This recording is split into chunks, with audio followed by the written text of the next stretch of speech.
Shalom dan selamat bertemu kembali dalam ibadah online kali ini yang dikendalikan oleh Persekutuan Wira SIB Kawasan Tinom. Sebelumnya kita memulakan ibadah online ini, mari kita datang kepada Tuhan dalam doa dan saya yang pimpin kita dalam doa. Mari kita berdoa.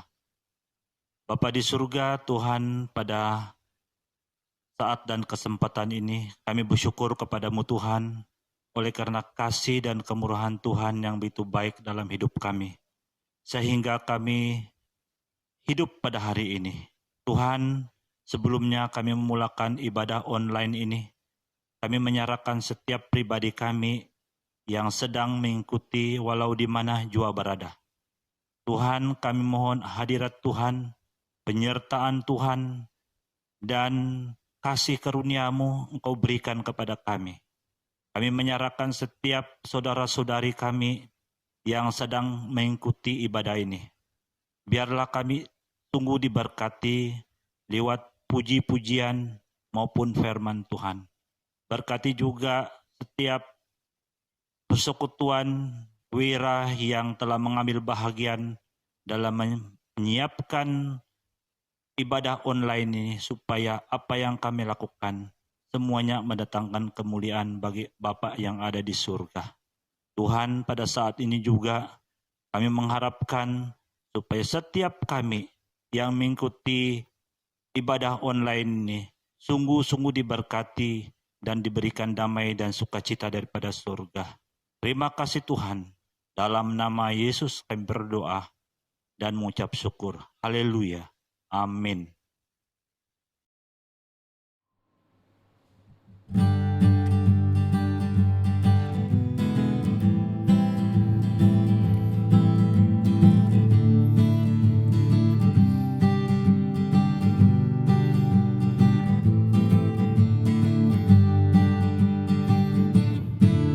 Pengharapanku hanya Yesus saja yang mati atas Golgota. Dia gembala jiwaku yang sungguh, Yesus dia harapanku. Yesus harapan jiwaku. Yesus menebus dosaku. Dia pohon selamat dan kemenanganku. Yesus dia harapanku.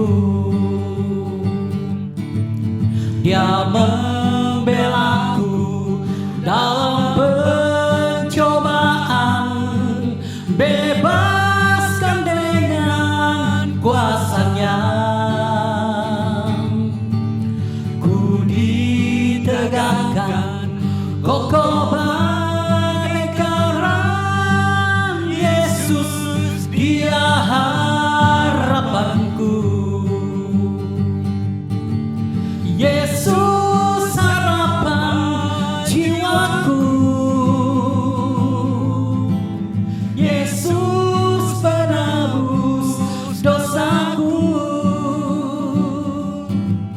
Dia pohon selamat dan kemenanganku.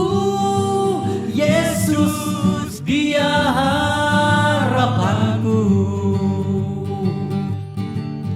Dia menyediakan bagiku di surga, di tempat indah dan senang.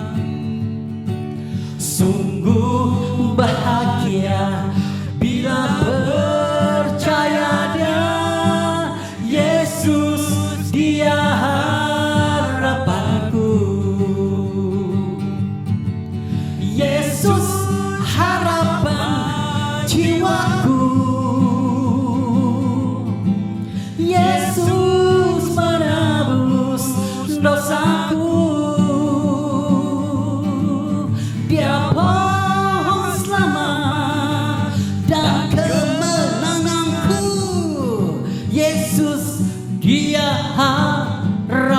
cintaku, Yesus harapanku. Amin.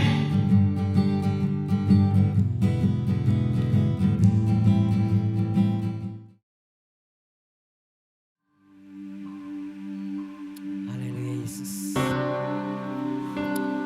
Engkau yang terbaik bagi kami.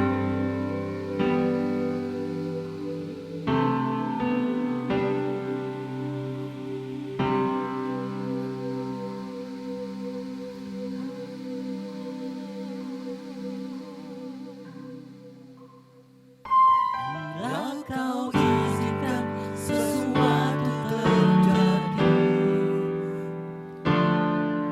ku percaya semua untuk kebaikanku. Bila nanti telah tiba waktumu, ku percaya kuasa-Mu memulihkan hidupku. Waktu Tuhan pasti yang terbaik, walau kadang tak mudah dimengerti. Lewati cobaan, ku tetap percaya waktu Tuhan pasti yang terbaik.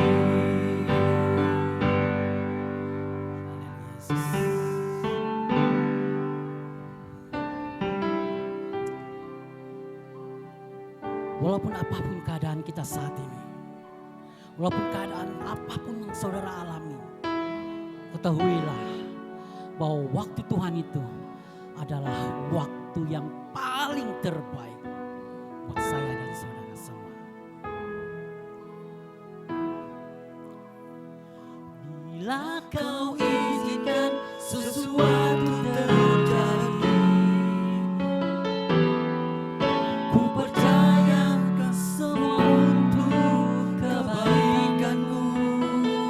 Bila nanti telah tiba waktumu, ku percaya kuasa-Mu memulihkan hidupku. Waktu Tuhan pasti yang terbaik, walau kadang tak mudah dimengerti. Lewati cobaan, ku tetap percaya waktu Tuhan pasti yang terbaik. Waktu Tuhan pasti yang terbaik, walau kadang tak mudah dimengerti. Lewati cobaan, ku tetap percaya waktu Tuhan pasti yang terbaik. Lewati cobaan, ku tetap percaya waktu Tuhan pasti yang terbaik. Lewati cobaan, ku tetap percaya waktu Tuhan pasti yang terbaik. Haleluya. Waktu Tuhan pasti yang terbaik untuk saya dan saudara.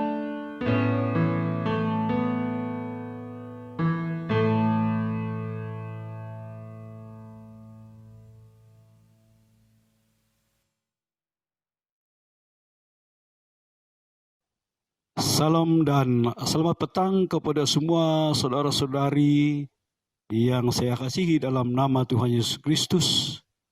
Kita bersyukur kepada Allah kita yang hidup karena pada petang ini sekali lagi kita dipertemukan di dalam satu ibadah online SIB kawasan Tenam pada petang ini.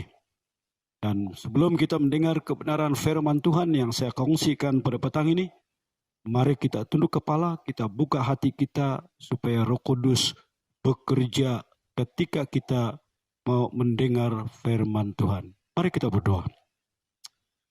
Allah Bapa kami yang di sorga, Bapa yang kami sembah di dalam nama Tuhan Yesus Kristus, Tuhan dan Juru Selamat kami.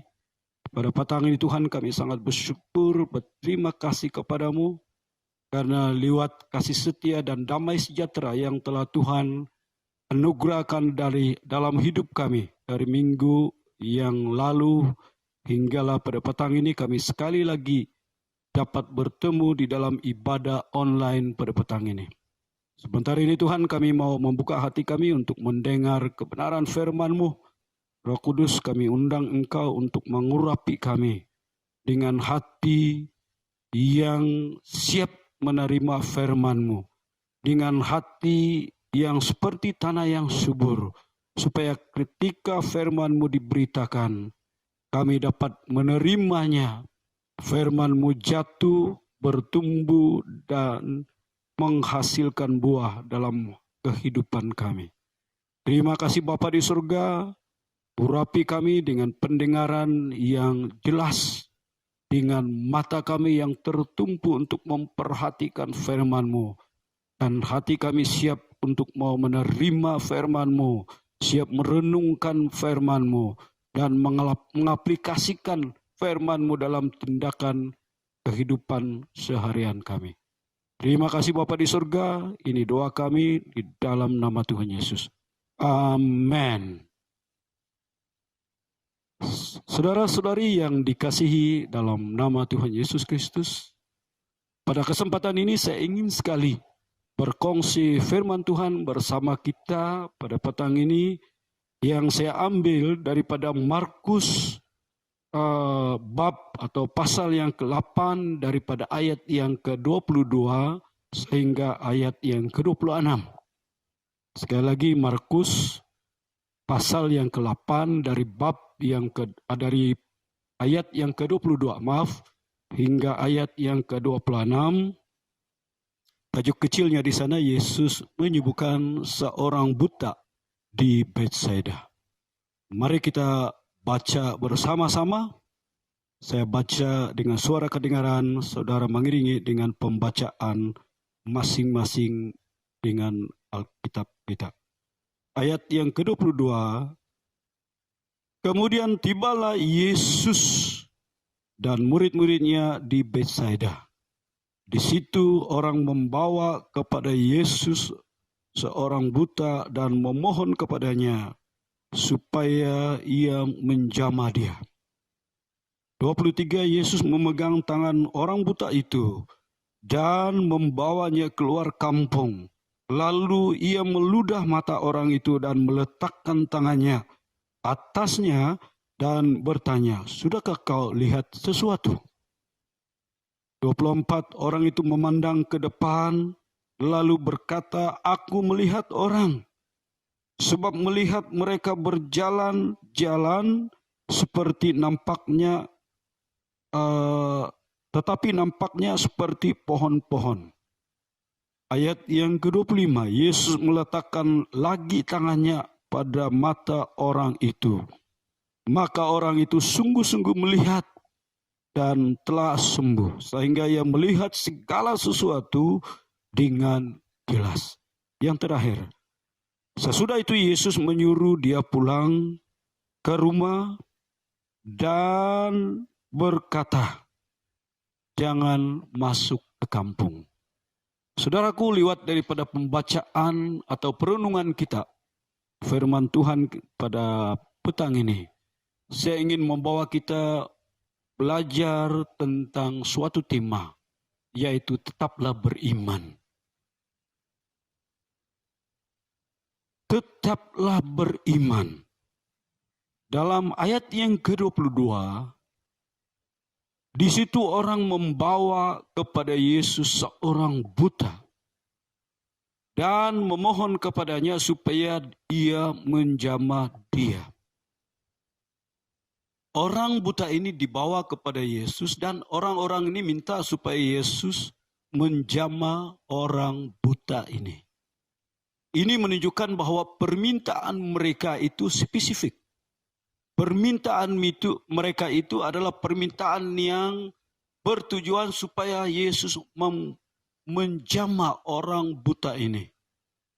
Tetapi saudaraku, kita lihat di sini bahwa Yesus hadir secara pribadi. Ketika kita berdoa, ketika kita berbicara dengan Tuhan, memohon kepada Tuhan dalam apa juga permohonan kita. Terutamanya ketika kita menghadapi goncangan hidup kita, ketika kita menghadapi pergumulan, ketika kita menghadapi sakit penyakit. Semada itu sakit penyakit secara jasmani atau rohani. Bahkan kita menghadapi masalah dalam keluarga. Ketika kita berdoa kepada Tuhan, kita walaupun Tuhan ada di sorga, tetapi kita tahu Tuhan hadir secara pribadi. Karena apa? Karena ada Roh Kudus yang tinggal di dalam hati atau kehidupan. Dan itulah pribadi Yesus yang hadir ketika kita memohon atau berdoa. Dalam ayat yang ke-23, saudaraku, ketika Yesus memegang tangan orang buta itu, dia membawanya keluar kampung. Oke, ada yang menarik di sini.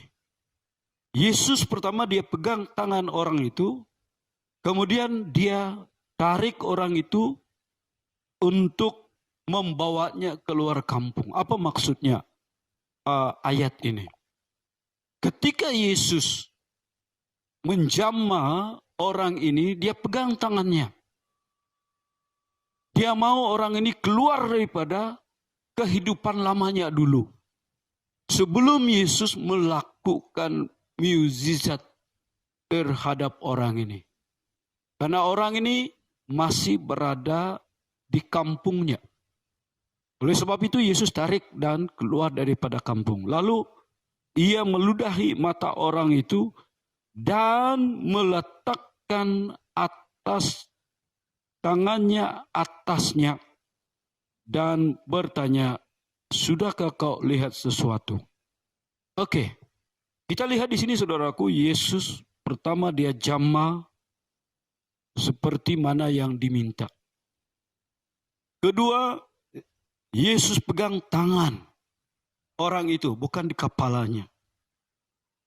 Dan di sini kita melihat, saudaraku, kadangkala kita sebagai manusia, walaupun kita sudah percaya sekian lama, kadang-kadang ketika kita meminta atau berdoa, permohonan kita itu tidak jelas. Seperti yang diminta oleh orang-orang yang membawa orang buta ini kepada Yesus. Mereka mengatakan, Yesus tolong jamah orang ini. Walaupun dalam situasi itu, walaupun dalam ketidakjelasan itu, ya, Yesus tahu tujuan orang-orang ini untuk dia menjamah. Oleh sebab itu, saudaraku, ketika kita berdoa kepada Tuhan, kita jangan membatasi cara Allah itu bekerja. Cara Allah itu melakukan pekerjaan atau mukjizatnya. Karena Allah mempunyai rencananya sendiri. Allah mempunyai caranya sendiri untuk melakukan apa yang terbaik bagi kita. Dan mukjizat pasti terjadi di luar batas pemikiran atau cara pikir kita sebagai manusia. Seperti yang terjadi ketika Yesus memberi makan kepada 5.000 orang. Laki-laki dengan hanya 5 roti dan 2 ekor ikan. Yesus jamah tapi orang buta itu belum sembuh. Menariknya di sini saudaraku, orang buta ini tidak lepas imannya. Orang buta ini tidak melepaskan tangan Yesus. Walaupun waktu itu dia belum sembuh, dia tetap percaya dan beriman kepada Yesus, bahwa Yesus dapat melakukan mukjizat terhadap dirinya, dapat memberi kesembuhan kepadanya. Oleh sebab itu, saudaraku, ketika kita meminta Tuhan untuk menolong kita, kita harus terbuka dengan cara Tuhan. Kita beri peluang kepada Tuhan untuk melakukan seperti caranya sendiri. Bukan seperti apa yang kita inginkan. Oleh sebab itu jangan kita bersandar kepada pengertian kita atau pengertian manusia. Saudaraku, ketika saya menghadapi pergumulan oleh karena sakit sejak daripada bulan 11 tahun lalu, hinggalah pada beberapa bulan akhir-akhir ini, sampai ketika kita berada dalam situasi goncangan COVID-19 ini, saya dan keluarga berdoa, mohon kesembuhan daripada Tuhan. Tetapi Tuhan, walaupun tidak segera menjawab dan memberikan kesembuhan,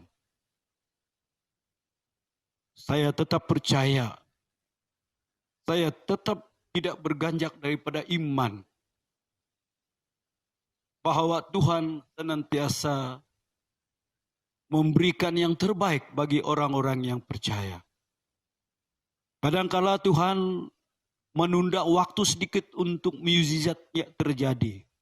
Karena Tuhan mau kita memproses kita, supaya kita dimurnikan di dalam iman kita. Seperti emas yang dimurnikan. Supaya ketika kita sudah dimurnikan, maka kita akan menjadi serupa dengan Kristus dalam karakter atau perilaku hidup kita. Prinsipnya di sini ialah, saudaraku, tetaplah beriman ketika Yesus jamah, tapi tidak terjadi apa-apa. Seperti yang terjadi kepada orang buta tadi.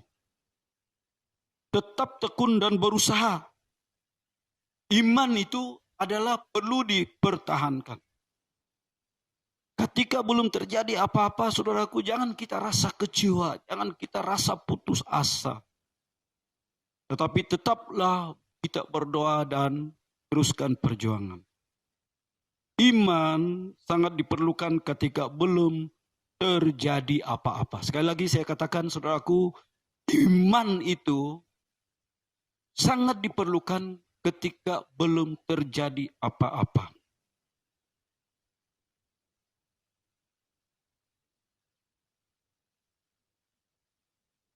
Belum terjadi apa-apa itu pilihan Tuhan. Walaupun kita sudah berdoa belum terjadi apa-apa, itu pilihan Tuhan. Tapi melepaskan percaya itu pilihan kita. Tetapi kita mau supaya kita memilih percaya walaupun tidak melihat. Karena Ibrani 11 ayat bab yang ke-11 ayat yang pertama mengatakan, iman adalah dasar segala sesuatu yang kita harapkan dan bukti dari segala sesuatu yang tidak kita lihat. Saudaraku, iman tidak pernah salah. Yang kedua, prinsip yang kedua, saudaraku, tetaplah beriman ketika kemajuan terjadi, tapi tidak seberapa. Maksudnya di sini ialah tetaplah beriman ketika kemajuan tidak terjadi, tidak seberapa atau belum sempurna. Ayat yang ke-23b mengatakan Yesus meludahi mata orang itu. Meludahi di sini memberi gambaran kepada kita atau mengingatkan kita bahwa dari mulut Yesus itu sendiri, dari mulut Allah itu sendiri dunia ini diciptakan, saudaraku. Dan manusia kita itu dari awalnya diciptakan daripada tanah liat, dari debu tanah liat. Oleh sebab itu, ketika Yesus tanya, adakah sudah melihat kepada orang buta ini? Orang buta ini menjawab, aku melihat tapi seperti pohon-pohon bergerak. Artinya di sini dia sudah melihat tetapi masih samar-samar. Belum jelas. Belum jelas. Oleh sebab itu saudaraku, ketika kita mendapat pertolongan tetapi belum sempurna atau kemajuan tidak seberapa, jangan kita perlekehkan itu. Kita perlu bersyukur itu. Ketika kita membawa orang Injil kepada orang dan orang itu mulai menerima. Ketika kita berjumpa dengan rakan kita dan orang itu sudah mulai datang dalam persekutuan. Walaupun dia masih hidup dalam cara lama, masih merokok dan sebagainya. Jangan kita perlikikan. Walaupun dia masih samar-samar. Belum menuju mau mengikut Tuhan. Tetapi kita harus bersyukur dan meraihkannya. Prinsip yang ketiga, saudaraku. Prinsip yang ketiga ialah tetaplah beriman setelah terjadi mukjizat. Tetaplah beriman setelah terjadi mukjizat. Jangan kembali ke hidup lama. Ayat yang ke-25, Yesus meletakkan tangan, meletakkan lagi. Oke, di sini menarik. Yesus meletakkan lagi tangannya pada mata orang itu. Ya. Bermana untuk kali ini dia meletakkan lagi untuk kesekian kalinya. Bukan hanya sekali, tapi untuk kali yang ketiga. Kali yang kedua dia meletakkan tangannya di mata orang itu. Maka orang itu sungguh-sungguh melihat dan telah sembuh. Saudaraku, ketika Yesus meletakkan lagi tangannya kepada mata orang itu akhirnya sungguh-sungguh melihat dan telah sembuh. Sehingga ia melihat segala sesuatu dengan jelas. Bermaksud di sini saudaraku, tetaplah beriman setelah terjadi mukjizat. Seperti yang terjadi kepada orang buta ini. Tetapi ada amaran yang Yesus berikan kepada dia. Yesus mengatakan, terus pulang ke rumah. Jangan balik kampung. Maksudnya di sini saudaraku, setelah kita menerima mukjizat, kita jangan lagi kembali kepada hidup lama kita. Marilah kita arahkan hidup kita itu kepada Yesus dengan sesungguhnya. Supaya kita boleh berjalan di dalam terang Tuhan. Dalam kehendak Tuhan. Dalam pimpinan Tuhan. Karena kita tidak terhenti di sana. Kita mau berjalan sehingga kita memperolehi mahkota kehidupan. Yang Tuhan janjikan bagi semua orang yang percaya. Jangan masuk kampung. Maksudnya jangan kembali ke kehidupan lama, tetapi terus beriman dan percaya kepada Tuhan. Tetapi kadangkala saudaraku, walaupun mukjizat kesembuhan terjadi, tetapi ini tidak secara otomatis menyebabkan atau mendatangkan pertobatan kepada orang-orang yang telah menerima kesembuhan. Ada orang yang disembuhkan, tetapi akhirnya melupakan Tuhan. Ada orang yang telah mengalami mukjizat kesembuhan atau telah dilepaskan dari pergumulan, telah diberikan dijawab doanya untuk mendapat pekerjaan, dipulihkan ekonomi, dan sebagainya, keluarga. Tetapi setelah itu meninggalkan Tuhan. Masih ingat cerita mengenai dengan 10 pesakit kusta yang datang mendapatkan kesembuhan daripada Yesus. Ketika Yesus menyembuhkan 10 orang pesakit kusta ini sehingga mereka tahir semuanya. Setelah itu hanya satu orang saja yang kembali kepada Yesus dan mengikut dia.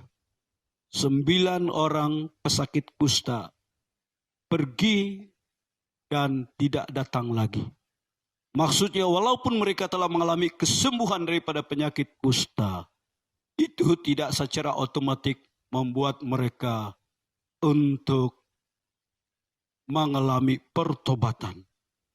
Oleh sebab itu, sebagai kesimpulan daripada perkongsian firman Tuhan pada petang ini, saudara-saudaraku, ingatlah orang buta ini, di mana dalam peristiwa yang dilalui bersama Tuhan, pertama prinsipnya ialah kita harus tetap beriman.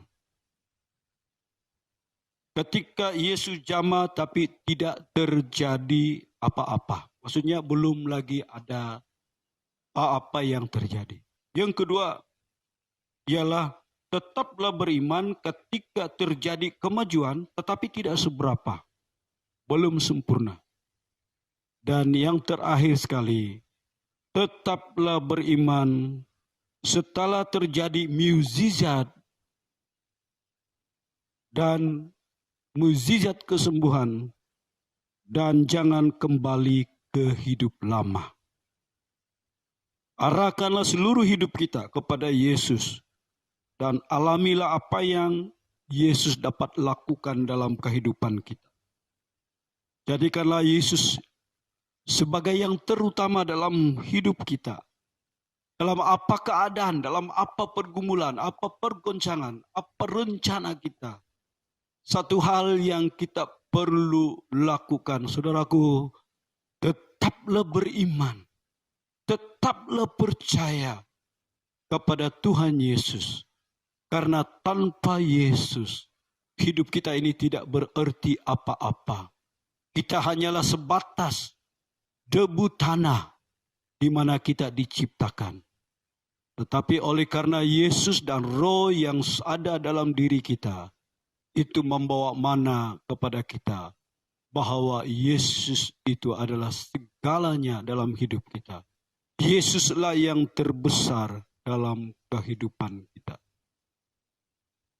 Kiranya Tuhan memberkati lewat perkongsian firman Tuhan ini. Kita terus berjalan dalam kehendak Tuhan. Ketika kita menghadapi PKP ini, kalau kita sudah memulai mezbah keluarga kita setiap malam, mari kita teruskan itu. Mari kita terus lakukan itu. Karena ada mukjizat yang terjadi. Pemulihan dalam keluarga terjadi. Hubungan kita dengan anak-anak atau bapak kita, keluarga kita terjadi. Dan kita sadar, kita tidak setakat beribadah dalam gedung gereja. Karena tubuh kita itu adalah mezbah Tuhan itu sendiri. Saudaraku, tetaplah beriman, tetaplah percaya kepada Tuhan Yesus. Sampai Tuhan Yesus datang, Maranatha. Mari kita berdoa. Segala pujian, hormat kami kembalikan kepadamu Tuhan, karena kami sudah mendengar kebenaran firman-Mu. Bagaimana kami tetap beriman ketika belum terjadi apa-apa dalam hidup kami atau kami belum disembuhkan. Kami tetap beriman sekiranya ada kemajuan tapi belum sempurna. Dan kami tetap beriman ketika kami mengalami mukjizat kesembuhan atau pelepasan dalam hidup kami. Dan kami tidak kembali kepada hidup kami yang lama. Terima kasih Tuhan, berkati semua jemaat yang sudah mendengar kebenaran firman-Mu pada petang ini. Kiranya kasih karunia Tuhan, damai sejahtera daripada Tuhan akan menyertai kami sepanjang minggu akan datang ini. Sehingga kami dapat melakukan segala aktivitas kehidupan kami, pekerjaan kami, perniagaan kami, pendidikan bagi anak-anak kami, dan apa juga tugas pelayanan yang sudah dipercayakan kepada kami. Terima kasih Tuhan, di dalam nama Tuhan Yesus Kristus, kami sudah berdoa dan mengucap syukur. Haleluya. Amin. Ya, puji Tuhan, kita sudah mendengar kebenaran firman Tuhan yang sungguh memberkati kita. Kita bersyukur karena dapat bersama-sama di dalam ibadah secara online ini. Mari kita naikkan ucapan syukur kita melalui doa pada Tuhan kita. Kita berterima kasih di atas berkat yang Tuhan berikan kepada kita pada hari ini. Mari kita berdoa. Allah Bapa di sorga, kami bersyukur ya Tuhan atas berkat kebenaran firman-Mu yang Engkau kongsikan kepada kami. Engkau sudah menyatakan firman-Mu kepada kami Tuhan, supaya kami tetap di dalam iman, berjalan di dalam iman kebenaran firman Tuhan. Sesungguhnya Tuhan, tanpa iman kami tidak dapat melihat rencana Tuhan yang begitu indah di dalam hidup ini. Terima kasih Bapa di sorga. Diberkatilah anak-anak-Mu, umat-umat-Mu yang mendengar, yang bersama-sama di dalam ibadah secara online ini. Dimanapun mereka berada ya Tuhan, berkat Tuhan akan terus mengalir, kasih Allah akan mengalir, sehingga kami dapat berjalan di dalam kebenaran firman Tuhan, dan iman kami senantiasa diteguhkan, dan hidup kami senantiasa berkenan di mata Tuhan. Terima kasih Bapa di sorga, terpujilah Engkau ya Bapa. Kami berdoa Tuhan supaya Engkau memberkati Penatua Isar Andamas, di mana Engkau sudah memakai dia Tuhan menjadi saluran berkat-Mu pada hari ini, untuk berkongsi kebenaran firman-Mu kepada kami. Terima kasih Tuhan, diberkati kesehatannya, pelayanannya Tuhan, biar dia terus menerus dipakai oleh Tuhan, sampai ke garis akhir. Terima kasih sekali lagi Bapa, kami kembalikan pujian syukur kami, hanya di dalam nama Tuhan Yesus Kristus, Tuhan dan Juru Selamat kami. Yang percaya mari kita sama-sama katakan, amin. Tuhan memberkati.